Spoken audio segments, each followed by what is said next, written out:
سارے فرشتوں کے سردار سیدنا جبرائیل امین علیہ السلام نازل ہوئے اور آ کے عرض کیا السلام علیکہ یا رسول اللہ کے نبی آپ پہ سلامتی ہو، اللہ تعالیٰ نے مجھے بھیجا، ایک پیغام لے کے آیا ہوں۔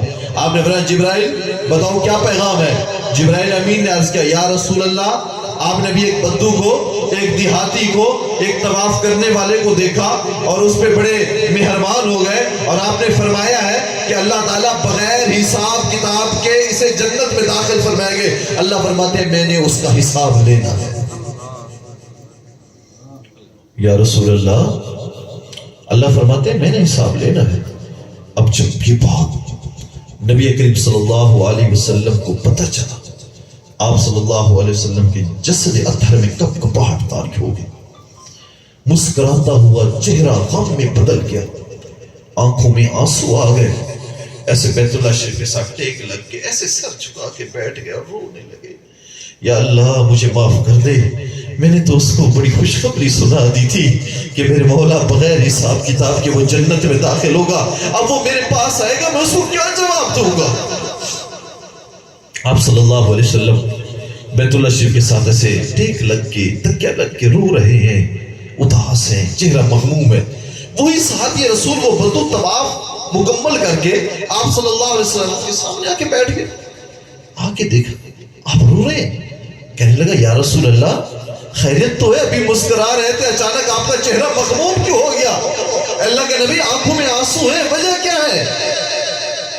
آپ نے ایسے اپنا دست شفقت اس کے کندھے پہ رکھا اور فرمایا میرا پیارا میں نے تجھے جو خوشخبری سنائی تھی کہ میرا رب تجھے بغیر حساب کتاب کے جنت میں داخل کرے گا، میرا رب فرما رہا ہے کہ میں اس کا حساب لوں گا، میں اداس بیٹھا ہوں، میں نے تجھے خوشخبری سنا دی، اللہ فرماتے ہیں میں نے حساب لینا ہے، میں پریشان بیٹھا ہوں کہ تجھے کیا جواب دوں۔ دیہاتی تھا، سیدھا آدمی تھا، میں نے پہلے کہا نا جٹ شٹ ہمارے ہاں کہتے ہیں، سیدھے سادے لوگ ہوتے ہیں بیچارے، ان کو ان چیزوں کا نہیں پتا ہوتا۔ تو وہ آپ صلی اللہ علیہ وسلم کے ہاتھ مبارک پر اس نے اپنا ہاتھ رکھا، کہتا ہے یا رسول اللہ پریشان نہ ہوئے، روئے نہ، آپ کیوں پریشان ہو رہے ہیں؟ آپ نے فرمایا تجھے نہیں پتا کہ تیرا حساب ہوگا؟ کہتا ہے ٹھیک ہے اپنے رب کو پھر میرا بھی پیغام پہنچا دو۔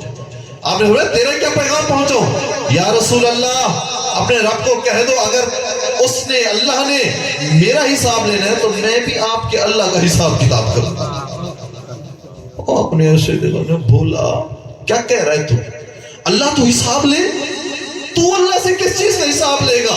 بدو تھا، دیہاتی تھا، جٹ تھا، عرابی تھا، امرا تو کس چیز کا حساب لے گا؟ کہتا ہے یا رسول اللہ چھوڑ دے یہ معاملہ میرے اوپر، میں جانوں اور میرا رب جانے۔ آپ نے فرمایا جواب تو دے۔ کہتا ہے اللہ کے نبی کل قیامت والے دن جب اللہ کے سامنے حاضر ہوگا، میزان لگے گا، میرے گناہوں کا وزن ہوگا، نیک اعمال کا وزن ہوگا، میرے گناہ زیادہ ہوں گے، رب آپ کا حساب لے گا تو میں بھی کہہ دوں گا اللہ پہلے تم میرا حساب نہ لے، اپنے بخشش کے خزانوں کا حساب دے۔ تیرے رحمت کے خزانے کتنے ہیں، تیرے بخشش کے دریا کتنے ہیں اللہ، کیا میرے گناہ معاف کرنے سے تیرے بخشش کے دریاؤں میں کمی آ جائے گی، تیری رحمت کے خزانوں میں کمی آ جائے گی؟ ابھی محو گفتگو ہے، کہہ رہا ہے یا رسول اللہ میں بھی اللہ کے سامنے کھڑا ہو جاؤں گا، کیا اللہ تیرے بخشش کے خزانے کم ہیں؟